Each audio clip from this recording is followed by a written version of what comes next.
Sunday afternoon. Good.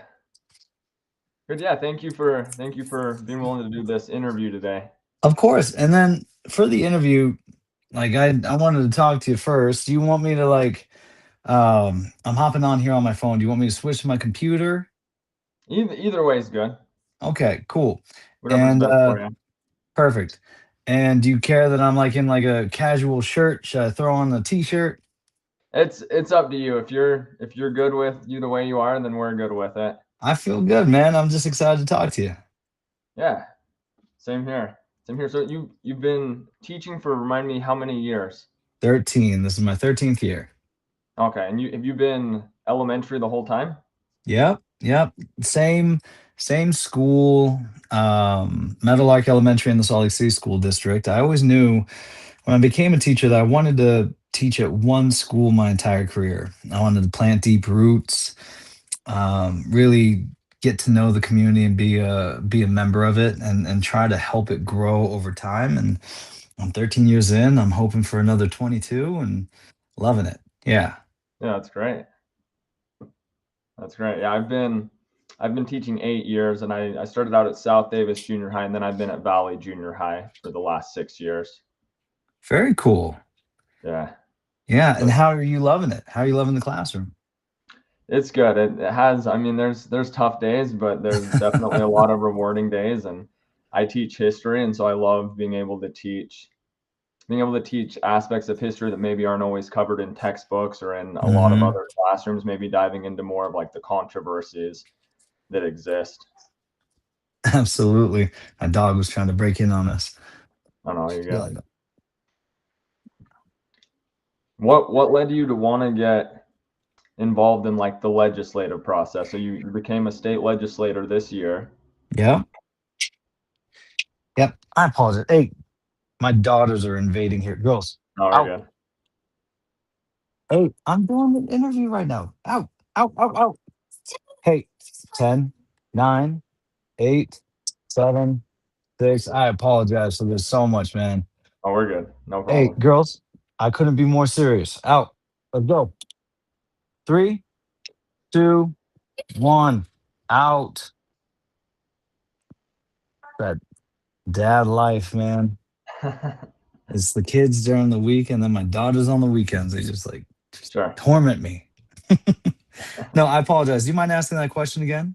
Yeah, so we're saying, right, so being in your 13th year of teaching, you became a state legislator this year. Yeah. What led you to want to get involved in the legislative process? It's interesting because I initially didn't want to get into the legislative process. In 2024, ran for the state school board. And I did that because as an educator, we see things at such a granular level. We can see the outcomes that policies will have in the classroom and on our schools and our districts. And I'd been associated with the state school board since about 2018. I was on an advisory committee back then, representing the Asian community in Utah, and then I also helped rewrite our K to 6 social studies standards. Right, and over time, I saw a shift in the state school board because they went from nonpartisan elections to partisan elections. They held the first partisan elections in 2020, and I watched our state school board become more polarized, less focused on expertise and how the board is supposed to function in service to education in the state. And I decided finally I wanted to put my own expertise to good use, and I ran for the state school board. And I did well. I ran as a Democrat again because they made them partisan elections. In a district that only has 18% registered Democrats and 44% registered Republicans, and the rest independents. And I ultimately won 47% of the vote, right? I lost 47-53 and ran a really positive policy focused campaign against Molly Hart, who is now our state superintendent. And after that, I built relationships and friendships with other people in the Democratic Party. I became the chair of the education caucus for the Salt Lake County Democrats. And Then my representative, Galen Benyon, decided to run for mayor of Conwood Heights. And she asked me as she was getting into that process, if she won, would I be willing to run for her seat in the legislature? Again, didn't have any ambitions to become a legislator, but I am drawn to service, and I decided that, you know, the laws that are passed at the legislature have a profound impact on our our policies, and they set the standard for what happens in our schools. And so I ultimately decided that that is what I would do. I She won her race, and then I ran to fill her seat, and that's how I ended up at the legislature. Kind of a roundabout way, without intending to ever become a legislator. That's how I got there, and then the experience has led me to run for reelection. I do want to continue serving. Nice. You're running for re-election for 2026. Yep, that's exactly right. Yeah. I have Very a nice. convention in 2 weeks. I have a Democratic opponent. He's a great guy. He's a disabled veteran, someone I really enjoy. And we're going to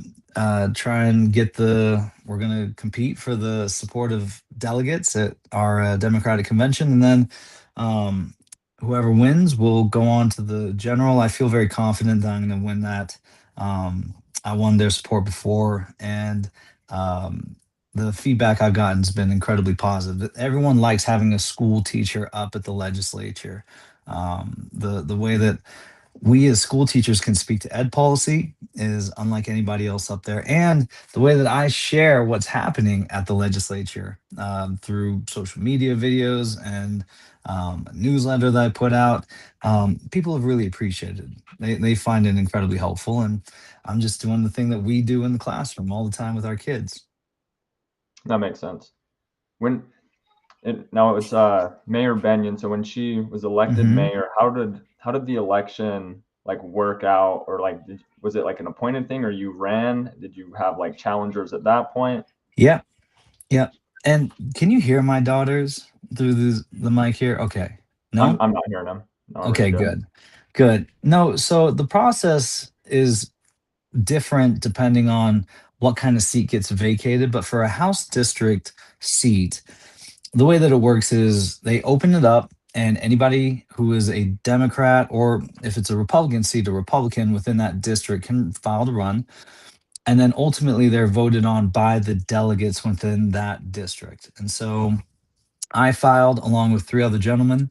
And so the four of us went to a special election, and we reached out to the delegates and tried to earn their support. And then we all showed up on the Saturday, and there was a special election with, the 45 delegates voting, who were able to make it that day. And I got 43 of the votes. And so I got to fill Galen's seat.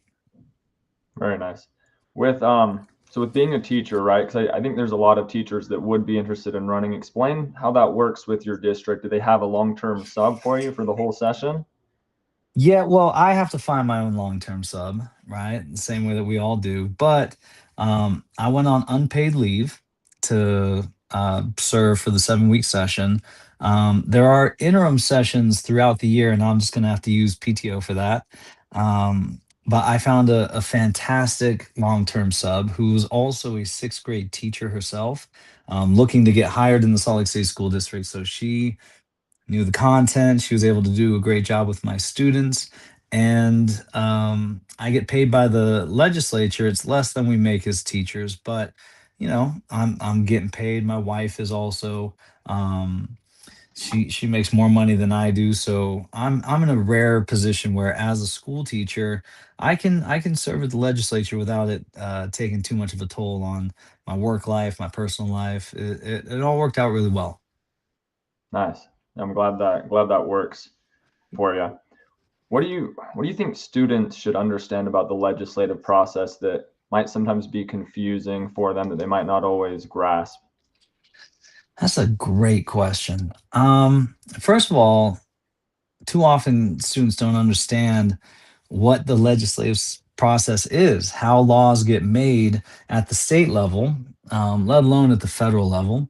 Um, The thing that I think most would probably find confusing is just the process that a bill has to go through from idea to finally signed by the governor and enacted in our states. The way that it has to go through a committee in the House or the Senate, and then to the floor of that body, and then it's got to go over and go through a committee on the in the other chamber, and then to the floor there. And if any changes are made, it's got to come back for concurrence. Like, it's a pretty complicated process, but it's a, I think, a necessarily complicated one, because that's how you get a law vetted by, you know, multiple people who really put policies to the test, and hopefully through that process pass laws that truly will benefit Utahns. Now there are laws that get through um, that are not the policies that I think that we need, and also there are bills that I put forward, for example, that never made it out of what's called the Rules Committee. I don't know if you're too familiar with that, but before a bill can be assigned to a committee in the House or the Senate, it has to go into what's called the Rules Committee. And the Rules Committee decides what bills get to come out and get assigned. And I had some bills that are, in my opinion, very important for education. For example, one that would make state school board races nonpartisan again. And that one never made it out of rules. It was one of those ideas that the supermajority and its leadership of Republicans would say, no, we don't even want that even being discussed in the committee. That's an idea that's not going anywhere. So we're just gonna keep that stuck in rules. That idea of committees sometimes being used to like shut down bills. Do you find Hmm. it challenging at times with, like, I remember it was like with the Hinckley Institute, they did a kind of a politics week for teachers over the summer, and they had a member of the majority, uh, Hmm. so like a Republican in the Senate, who told us basically like the Democrats that work well with us, we'll help them out. Sometimes we'll let them pass some bills. Those that are difficult, like sometimes they don't pass any bills. You feel like sometimes with the committees, they're using that just as a filtering mechanism to shut down specific ideas or people that they, Um, I and don't how know do if you it's, navigate that?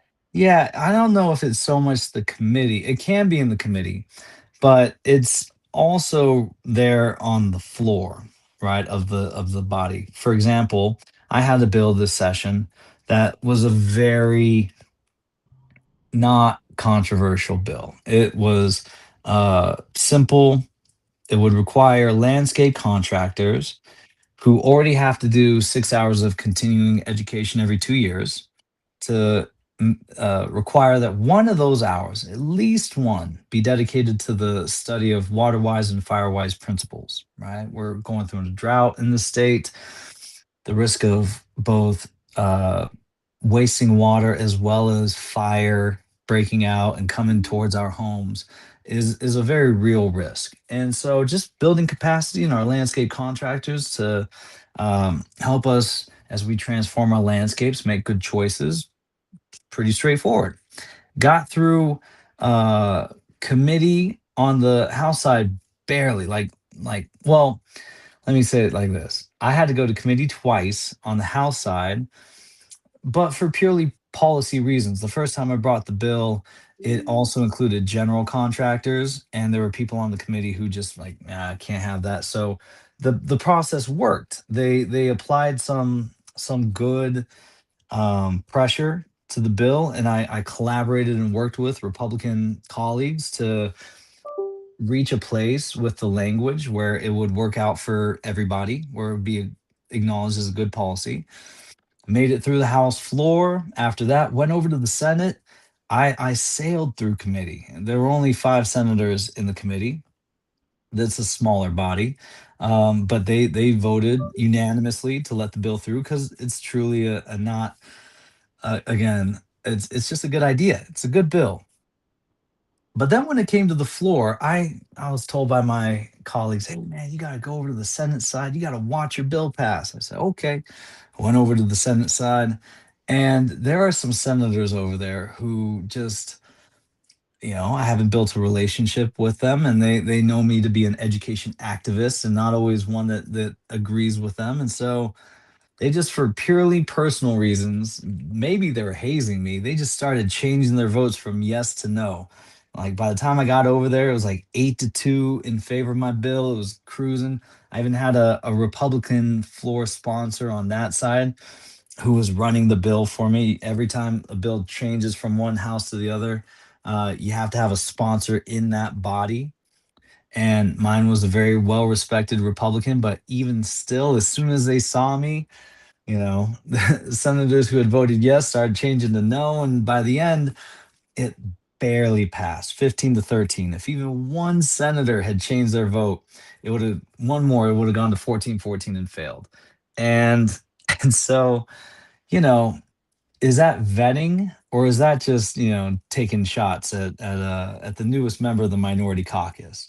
Um, I can smile about it and laugh because it passed, but that's not good governance. That's not what it's supposed to be like. It shouldn't be that close on a bill that's just going to do good and doesn't actually ruffle any feathers.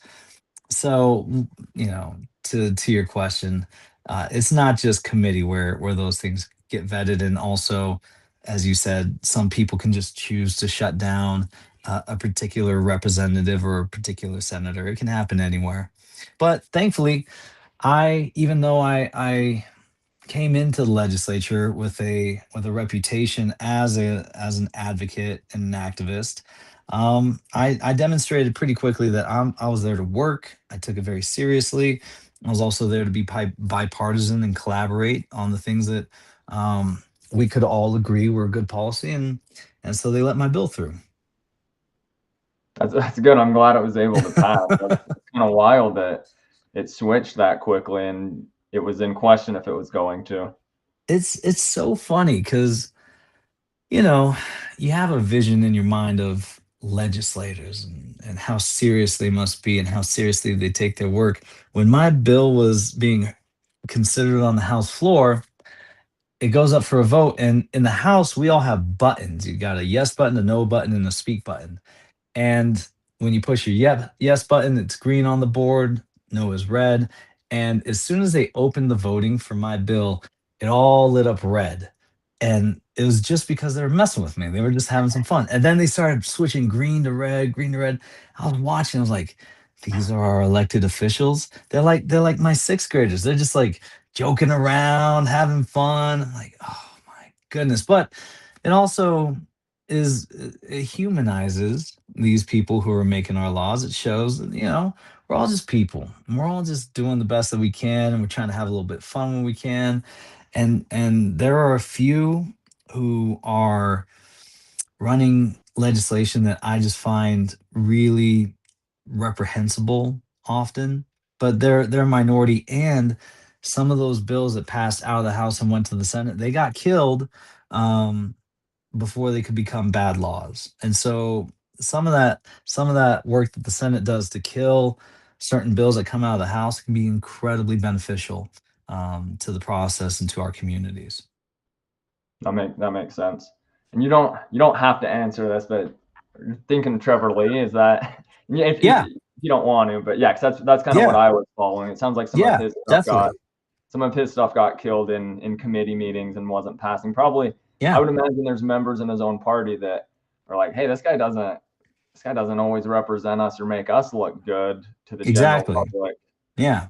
And so senators especially will will take that piece of it, like the impact that Trevor Lee's bills, like Trevor Lee's a perfect example of this, but he's not the only one. What their bills could do to the reputation of the party, what it could do to the public discourse around serious issues that we're facing.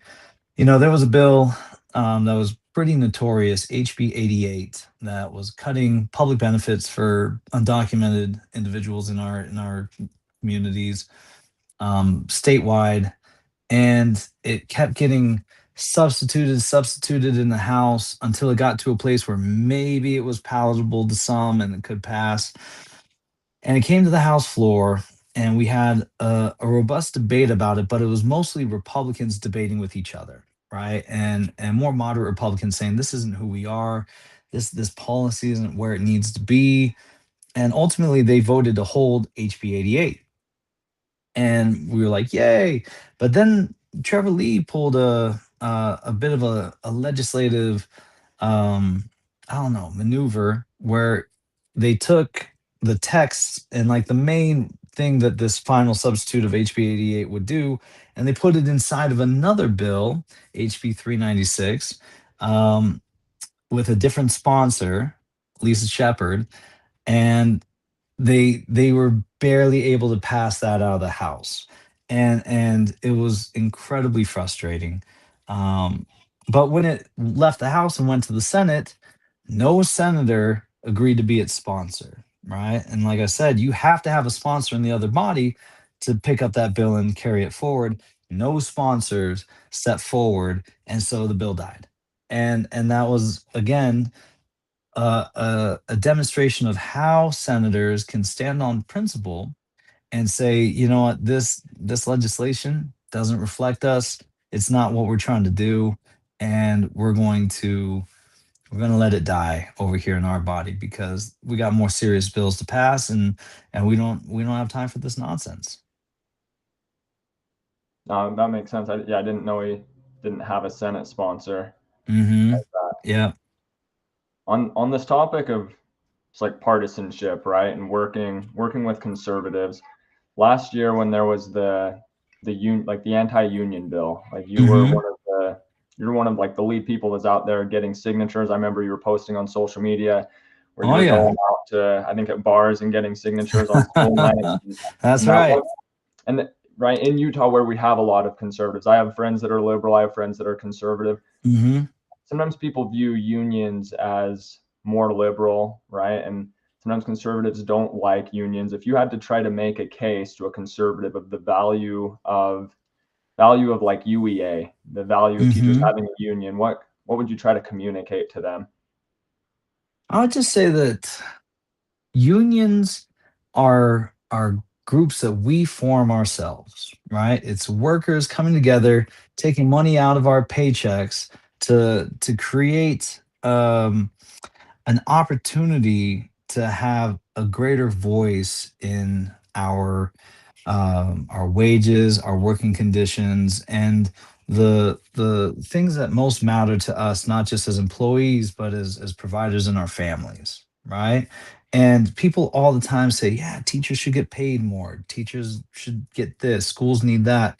Well, it's our unions that fight those fights for us. We're busy in the classroom working with children. We don't have time to always go like to committee meetings, and we don't always have time to organize. We're exhausted because we have the hardest job in the world. And so we band together and collectively choose folks from amongst our ranks to speak on our behalf and to do that work for us. And that's how we get better outcomes for kids because we take better care of the teachers.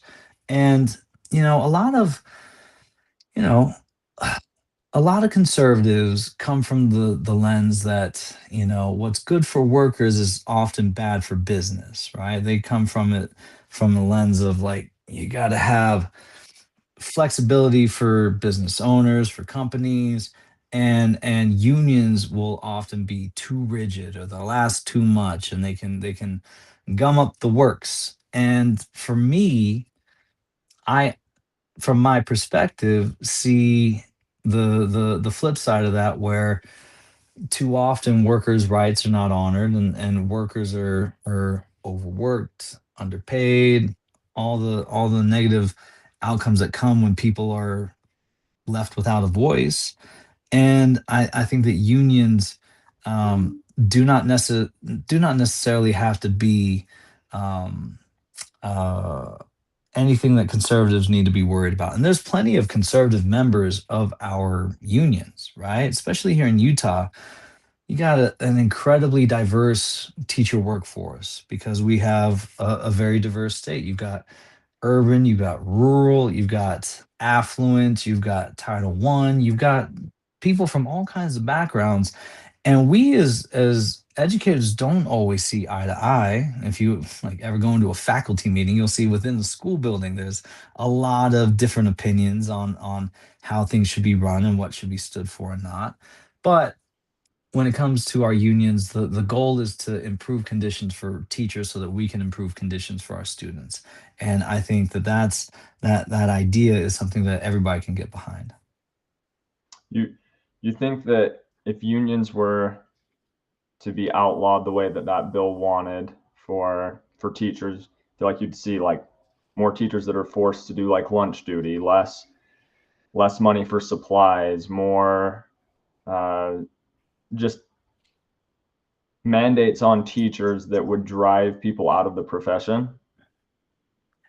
You know, the the bill that you're talking about, HB 267, it did something very specific. It banned and prohibited collective bargaining, uh, and took away our collective bargaining rights as a union. So what that means is we no longer would have a seat at the table to bargain for our pay, our working conditions, our materials. And so anything could be uh, taken away from us at that point, because if you're not at the table, you're on the menu, right? As the old saying goes.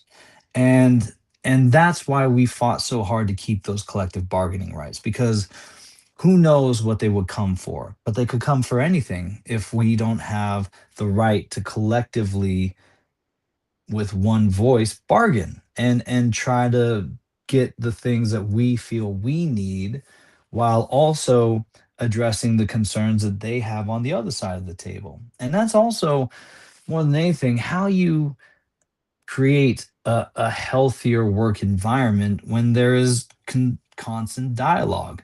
But the argument that was made is that this would open up dialogue by allowing everybody to have a seat at the table and everybody to have a voice. And I think we all recognize that's not a real thing. That doesn't make any sense. The district is going to bargain with each individual teacher, for example, if we're just looking at education. That is not, that's not anything that has ever happened anywhere, right? What would happen is they would make decisions, and then if you don't like it, you can quit and go work someplace else. And that's not an option for so many people, and that's how you end up with a more toxic work environment and um, relationship between administrators at the district level and the teachers that work there. And you know, one of the things that people would say during that whole debate was there's a lot of districts that don't have collective bargaining rights, right? So, and they make it through. Well, part of that is those of us who do have collective bargaining rights, we establish contracts and pay rates that are far more competitive and desirable, and that forces all the other districts to raise their pay, because otherwise they all their teachers will come work for those of us who are doing better, right? And they don't understand that by creating a situation where some districts are doing better, that means that everybody else has to step up a little bit. That's how you create competition in the marketplace, as they like to talk about. And had the collective bargaining rights been taken away from everybody, then that competition also would have been taken away in large part. Going back to what you said about each individual teacher needing to try to negotiate for themselves, it was that same like political week with the Hinckley Institute. Carol Mm, Spackman Moss was talking to a group of us teachers, and she was explaining how basically majority in the House, how some of them really don't like the teacher pay scales, like the tables, right, where you get more hmm degrees and you get more experience and your pay goes up, and how there hmm were people that really didn't like that system. But the question is like, what do you replace it with that's fair? Like if you don't have that type of system, right? It's just admin trying to look and determine who has the best test scores, but not everyone has the same group of students. And then is hmm it like, how do you prevent it from just being like admin picking those that they're closest to, admin picking those that they like the most? exactly. It kind of complicates like what other system can you have other than kind of that like you stay in the profession when a lot of people leave and you keep getting higher degrees, and that's hopefully an indicator that you're doing a good job as a teacher, and if you stay in, that's kind of the agreement of what you're going to get long term. Yeah. Yeah, you know, I've had this conversation throughout my career about who should be getting paid more and for what reason, right? For example, I always thought that teachers like myself in Title I schools, in less affluent areas should be getting paid more within the district than teachers in a more affluent school, because we end up having to do things that they do not have to do. All right. And I would have this conversation with my friends and like, man, I got to teach ELD. A teacher on the east side doesn't have to teach ELD because they don't have language learners in their classrooms, right? Or they have a dedicated ELD teacher. And our school should get more money from the district and resources because over on the east side, they're able to run these like fundraisers and use like the tens of thousands of dollars that they raise from their fundraisers to pay for an art teacher or a science teacher. We don't have that ability in our community, so we should be getting more support. It should be more equitable rather than just the same all over the place.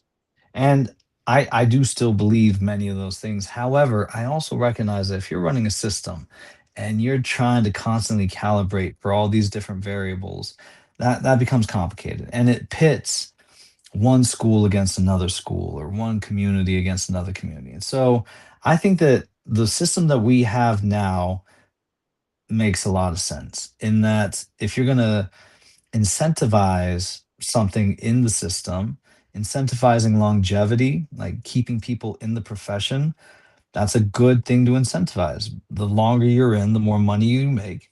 That incentivizes people to not leave the profession and to stick with it. Also, if you're incentivizing people getting degrees or national board certification, for example, you get a stipend for that in my district as well as at the state level. A PhD is like the highest lane.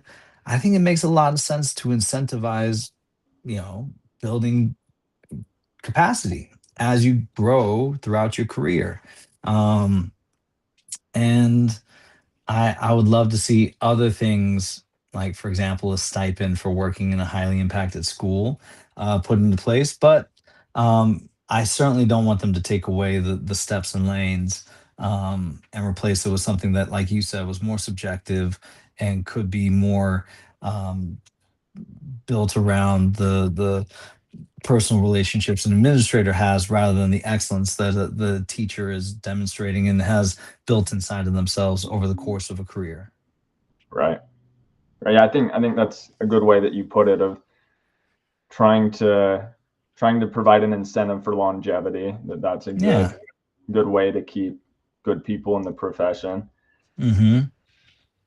Going back to, right, like talking with conservatives, Mm-hmm. you had a, I think it was kind of like a video call similar to this with Cole Kelly, where Mm-hmm. Yeah. it seemed like there were a lot of things that you agreed upon, and then you had definitely different points that you disagreed upon. But just Yeah. talk a little bit just about the idea of communicating with conservatives, building relationships to try to find common ground and move the needle in a positive direction where you can. Yeah. I I love that you're bringing this up because it's really important to me. I grew up in a very conservative household. My father was a soldier, West Point grad from the South, from Virginia, and I was his, shockingly liberal son. And if I didn't know how to um, not only build relationships with and communicate with conservatives. But if I didn't also make it a priority not to abandon relationships with folks who are conservative, like to really still center those relationships in my life, I'd have to say goodbye to a lot of people I love, including my father and my relatives. Um, we're all on Team Utah here. We're all on Team United States. And people are coming just with different perspectives on what it means for us to succeed and what it means for us to pass policies that are going to move us in a better direction. And when I spoke with Cole, it was right after Charlie Kirk was assassinated. Right. And we decided, like, Cole and I are on different ends of the political spectrum, right? I'm a progressive Democrat. He's a conservative Republican, and at the same time, we're both teachers and we both have dedicated our professional lives to educating and uplifting children. And I can't remember if it was his idea or mine. It may have been his, but we've already been on the same page about like working together and having conversations that span the political divide. But we wanted to show people how in that incredibly tense, divided moment after Charlie Kirk was killed, that we can still discuss challenging topics like DEI, CRT, LGBTQ issues, all these things that matter to both sides, but that we have disagreements about. We can talk about them in respectful, dignified ways that can help us um, get to a place where, at the very least, we have heard each other, we've humanized each other, and even if we still disagree, we get where we're coming from, and that we spent the time in the conversation listening to understand rather than just to like to defeat each other, like, I can't remember all the ones that you see on social media where it's like roasted or, like shut down, destroyed. Like, that's we're educators, man. We teach young people to have positive, productive conversations. We got to be able to do that ourselves. Yeah, I like what you said about like right, trying to humanize the other, Mm-hmm. maintain relationships. I feel like in the last maybe year and a half, I've seen a lot of posts of like, if you voted this way, unfollow me. If you support this, unfollow me.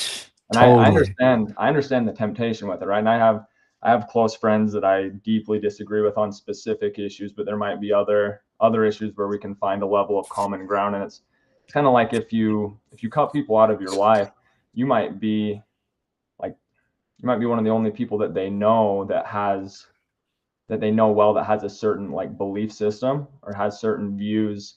Yeah. Like if they think you're a reasonable, good person, it's like they might learn of, I don't know, why people believe that way. They might learn Mm-hmm. some factual information about a specific event or a specific topic that even if they don't come to your side, they might at least understand it better and hold greater like tolerance for people that think that way. 1,000%. And the thing that I've found most beneficial as a legislator, as well as a classroom teacher, is focusing conversations around problems that we need to solve, right? And, when I made a video with Norm Thurston, a Republican from Utah County, about how we work together as Democrats and Republicans in the state legislature. And one of the points we made is when we're having these conversations, it's never personal, it's about policy. But for me, it's also got to be about a problem. If there's not an actual problem that we need to solve, something that's making things harder in our state or in our communities, then what are we talking about? Like, and why does anybody care? We need to be solving problems. And when you're solving problems, then you can look at ideas as potential solutions, and you get to test those ideas against each other based on how well they will achieve the job that you're trying to do. And it's the same thing in education, right? We're always looking at our students' data and trying to come up with interventions or different ideas for instruction that will achieve this success criteria that we have. We're not just like having conversations to have conversations. There is an outcome that we are trying to achieve. And that's what I think we need more of in all of the hard conversations. A clear definition of what is the problem that we're trying to solve, what would success look like, and then we can test our ideas against each other and see not just like which, like, will the conservative idea or the Democrat idea or the liberal idea get the outcome that we're looking for, but just which parts of each idea can come together to form the best policy moving forward. When you talk about like policy that's trying to solve a specific problem, like if there's Hmm. something that's being made worse, made me think a little bit like when I was an intern in 2017 in the legislative session. I was Marie Polson's intern, and it seemed like there were a Mm, lot of like ALEC bills that sometimes mm. people would push through, that it kind of raised that question of like, what problem is this actually solving? Did you feel like you saw Right. a lot of like ALEC bills when you were in this Yeah, session? you know, it was some of them were like clearly Alec bills. They were copy and paste from other states. Some of them, though, like they were homegrown and still just clearly not actually doing anything. I almost landed in hot water my first week or two in the session because there was a bill brought by a legislator that basically said no executive in Utah, so a mayor, governor, like a county mayor, no one could make a decision based solely on information or advice that they were receiving from an international organization. And it was clear that this was like targeting masks and the it was trying to relitigate the whole pandemic experience and saying like that if if the World Health Organization is saying that you need to shut down a city, that you cannot do it based solely on their advice. And I, along with other moderate Republicans, asked, like, has this ever happened? Is this actually a thing? And the sponsor of the bill was like, no, but it could happen. And this is how we prevent it from happening. And I made the comment that I'm going to vote no on this bill because as a legislator, I just on principle cannot vote for a bill that does nothing. That prevents a hypothetical that does is not even a little bit reasonable. I just can't vote yes for a thing that does nothing. And other Republicans who did vote for the bill said, you know what, this bill does nothing, does no harm, does nothing really any good. So I am going to vote for it because it doesn't hurt anything. And I would say to them, guys, this bill's going to take up time in Senate committee. It's going to take up time on the Senate floor. It's going to take up time on the House floor. It has an impact. It's going to stop more important bills that can actually improve communities from advancing through the process because there's no way we're going to get through all the bills that we have this session. So this thing's taking a place in line that's precious. We got to get it out of line. But still, it made it through. It was another one of those that died in the Senate, and thankfully, it did. But yeah, to the point of your question, I don't know. Now I've lost the question because I'm just like so frustrated thinking back to that debate and like what a waste of time it was. And that was really frustrating as somebody who's like desperate to move my own bills out of rules through committees, watching us waste time on something like that does nothing. That was a hard one to wrap my head around. But now I get it. Like, you know, it is what it is. Yeah, that sounds frustrating. Just for any listeners in the future, just ALEC is American Legislative Exchange Council. My Mhm. understanding of the group is that it's like they have a lot of money that flows into the group, and they're often pushing like very conservative legislation, and so they'll make Yep. these bills and then they'll send them out directly to state legislators. And there's times where state legislators have tried to push these bills forward and they didn't even remove like the ALEC template from it. Yeah. Yeah, totally. And you get that a lot in, states like Utah. It's a red state. And um the concept of it actually makes some sense, right? Like if there's a policy that collectively as a group you're like, this is a great policy and it should be enacted nationwide, then you craft that policy and you send it out and you find champions for that policy in different states. Like frankly, I wish that there was more of that on my side of the aisle, right? Where this has been vetted and worked on and so on and so forth. But the problem with the ALEC bills is so often they are targeted at taking rights away from specific groups of people, whether it's uh, you know, people in the LGBTQ community, immigrants, others. Um, the ALEC bills tend to be some of the most regressive, some of the most hurtful, and some of the ones that I personally, as a legislator, find um, the least productive in trying to improve our communities. And if anything, they have a detrimental effect, and particularly on groups of people that I care very deeply about. No, that makes sense.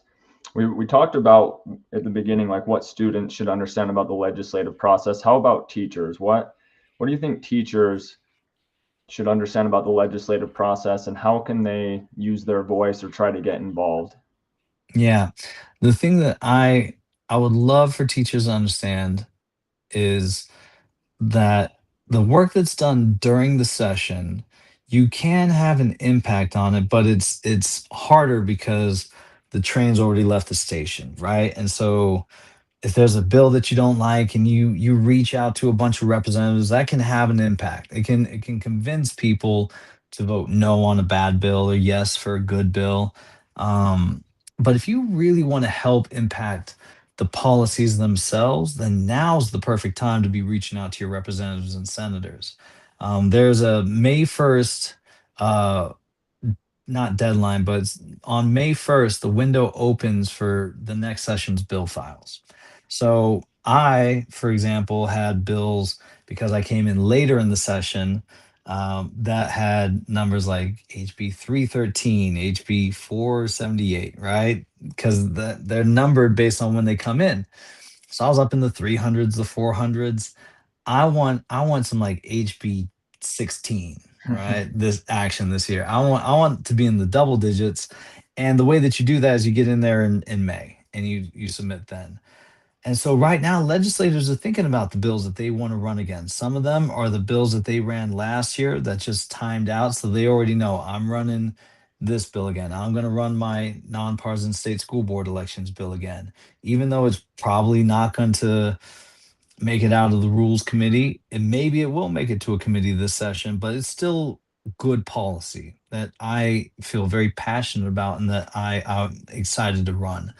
Another thing that teachers need to understand is just because a bill died one year doesn't mean that it's gone, right? So a lot of those same bills will get brought back again and again. That's how you get good policy, right? Like if I ran a bill this session that tried to put in place a 60-day notification requirement for landlords, before they raised rent on tenants, right? It's a good policy, but it needs some work. So I'm over the interim going to be talking to stakeholders within the rental space and the homeowner space, and trying to find where the policy can be improved, and then I'm going to run it again. And sometimes it'll take 2 years, sometimes it takes 3 or 4 years to finally get the policy to the right place. But this is the time where people are workshopping stuff and they're working on things. If you're only engaged during the session, you're only getting to provide your input on things that are more hardened and already crafted. But if you want to be part of like the claim making process and really shaping something from the start, now's the perfect time to do it. The other thing is if there is a problem that you see within your school, within your district that really requires a legislative answer, reach out to your legislators now, and then you can become part of that policymaking process. The landscaping bill that I mentioned earlier was brought forward by a student at USU who's studying like environmental sciences, and she came to Galen Benyon when she was the representative before and talked to her. And then Galen said, "This is a great idea." That idea started with this student. Galen took it through the process, handed it off to me. I took it to those committees, like I said, did the amendments, got it through, and last week did a ceremonial bill signing up in Cache Valley where the governor signed it. I got to join a panel of all. I was the only Democrat there. Everybody else was Republican, but everybody focused on water policy. And the student got to have her copy of this bill that was signed because she had an idea and she reached out to her legislator. Any teachers who are watching right now, you need to be that person. You need to be proactively reaching out with the solutions that you know would help out our education system, and then be part of the process of getting it ultimately across the finish line.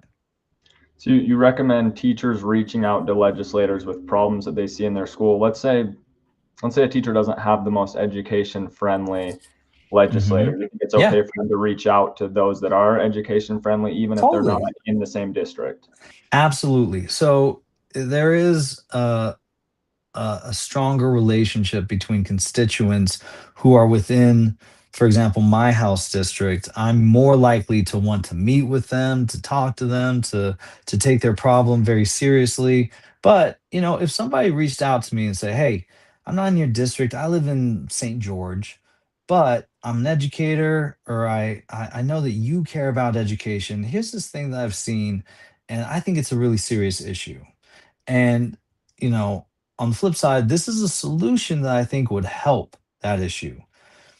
I would take that seriously, and I would reach out to that person. I'd set up a call and go through it with them. And then if I agreed that there was a problem there and that we could achieve a policy solution for it, doesn't matter if you live in my district or not. I'm on Team Utah, and doesn't matter where the ideas come from. If they're going to benefit everybody, including the people in my district, then I don't care if you're in my district. I just care that your idea is going to help the people I care about. That's good. That's good for teachers to know, right? That they can Hmm. reach out to someone who's education friendly, even if Exactly. it's not their direct representative. Wanted Yep. to circle back earlier in the conversation. You had mentioned that you worked on the elementary like social studies standards. Hmm. There's I've heard especially at the elementary level, teachers express concern that there's not a lot of time for social studies, that it's not a tested subject. Do you have any thoughts on social studies not being like tested or emphasized? I've heard theories just in classes and in settings that it's intentional, the lack of focus on social studies, because a highly educated populace when it comes to history and civics is more like dangerous or more threatening to those in power. Yeah, I don't think it's intentional in that way. I don't think there's a sinister plot to keep us from understanding our history. What I do think is um, that because it's not a tested subject, it's not prioritized. And until it is prioritized, we will never be satisfied with the amount of social studies our students are receiving. Our standards are really good. I was very proud of the work that was done by that writing committee. And at the same time, when we were writing them and acknowledging that to teach, for example, in sixth grade, all of the social studies standards in sixth grade, I would need to teach like 45 minutes of social studies at least 3 times a week to get through it all. The other thing though with sixth grade is a lot of times that's at the middle school, so they are getting like dedicated social studies every day, right? Or for like a semester. Um, and so that's a little different than the other elementary classes, but we don't no one's buying us curriculum for social studies. Nobody's telling us that we have to teach it because we teach science, math, and language arts because that's what gets tested at the end of the year. That's what our administrators are held accountable for, our teachers, our district. That's how we're ranked against each other within our systems, and then also district against other districts. That's how our state is measured against other states. It's on mainly language arts and math, right? And then at certain grade levels, science comes into play. And I do not want to increase the number of standardized tests that we have to take. I'm not saying that we need a new standardized test for social studies. What I am saying though is that we prioritize the things that we're held accountable for. And um, if we don't want to hold ourselves accountable for teaching our kids social studies, then it's just not going to happen. That's just reality. And that's sad. I think that um, when we've seen school board meetings getting shouted down and debates online about what is and is not constitutional, and a lot of the problems that we're facing right now are the direct result of a failure to teach social studies. over the last not just several years, but several decades, right? The adults who are in charge right now did not get enough social studies when they were coming up through school. And I think that that shows up in the way that they approach, you know, the work that we have to do as elected leaders, as leaders within our communities. There's not a lot of understanding of, we've already been in this moment. We know, we have the playbook of the champions who came before us. There's just not enough knowledge of that, and we're paying the price. I agree. I definitely agree with the idea that many leaders, probably both within state governments and then also federal level, don't have enough of a background knowledge of civics, of Hmm. history. I want to be respectful of your time, so maybe one more question. Sure. If you were able to pass a lot of bills, like if you were able to just get people on board, Hmm. what bills would you want to pass to try to move forward education in Utah and help it reach its potential? Mm. Uh, Not to be the dead horse, but nonpartisan state school board races would be the first, because when you've got partisanship at the top of the system, just making everything harder, that trickles down. That makes everything below it that much harder to achieve, right? And so that's the first thing. I would get politics out of public education and our governance of it. And then also here in Utah, I think that I can't remember exactly when we became the lowest per pupil funded state in the nation, but we are renowned for spending less per student than almost every other state. We go back and forth with Idaho, right? And I think that we in the state are in a really interesting and potentially wonderful moment when it comes to per pupil funding, where we have a declining student population, right? We keep talking about how our student numbers are going down, and that's leading to schools being closed and other issues. But we also have a lot of growth in Utah. We have the number one economy, and we've got people moving from all over the country to be here. And so our tax base is actually booming, right? We've got more adults that are generating income that we can tax for education. And we've been growing our investment in education over the past like 10 years, and it's been growing at an average of about 5.9%. That's what the Kempsey Gardner Policy Institute has said. And I introduced a bill this year, and it's a very simple bill. The bill would just require the state to maintain that growth rate over the next like over time, right? So just keep the growth rate of funding for education at 5.9%, and then as student enrollment declines and that funding continues to grow, then all of a sudden you are spending much more money per student on their education, but you're not adding any new burden to the tax base. Everyone's just getting taxed the same way that we've been taxed.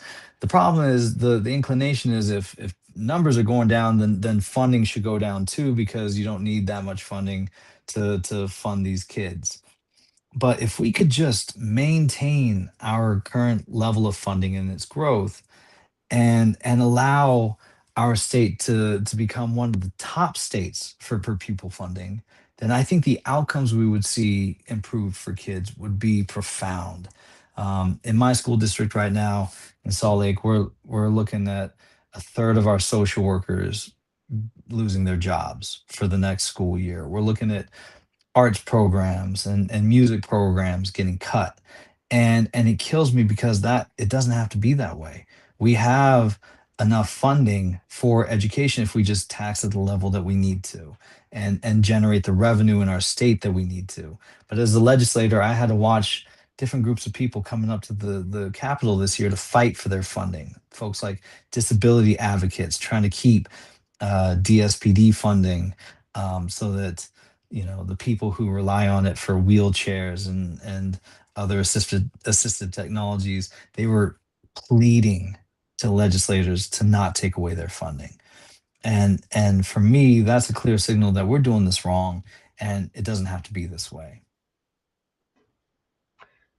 Sometimes you mentioned like a third of social workers that Hmm. might be out of a job. Sometimes there's this idea of like when teachers are advocating for per pupil funding to go higher, it will go into like teacher salaries going higher. But Hmm.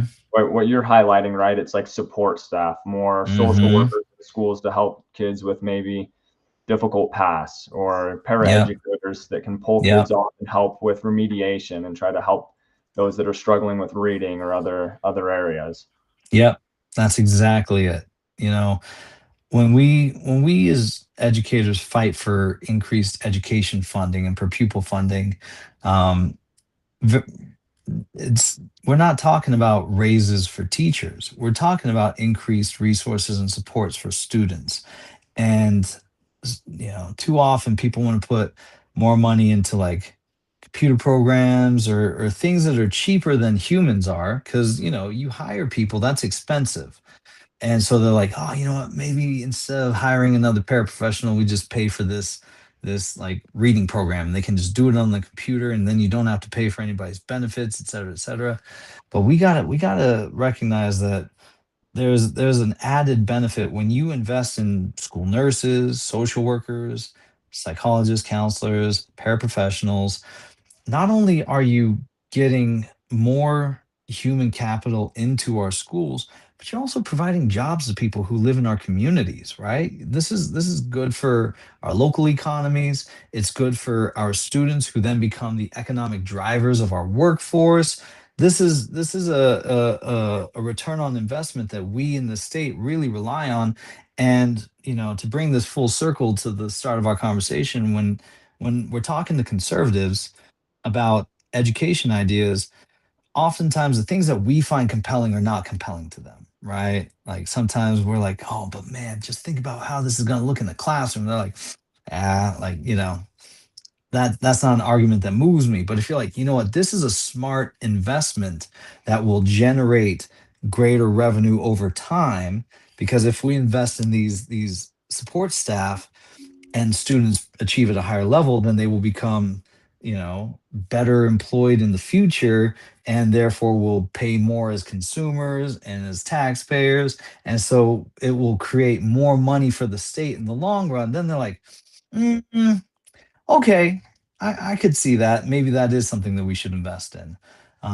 So yeah, it's we see the true value of these people who work alongside us with students, and we just need to help the people who control the purse strings recognize that value, plus the added value to our economy and to our workforce. That's usually the space where they can get on board with some of our other ideas. It's like the idea of school social workers helping someone from a troubled past become an entrepreneur that expands the tax base instead of being in prison. And Exactly. yeah, That's exactly it. Yeah. makes sense. Well, John, I appreciate you being willing to talk with me today. With History Education Foundation, we have some social media channels. We have an Instagram, a YouTube, a TikTok. Are you all right if I post segments of this interview and tag you in them to those channels? Please, please do. Feel free to cut out my daughters, but if you want to just keep them in so that people can see we're all human, that's great too. Hey, well, perfect. Thank you so much, John. Hope that you have a great Sunday.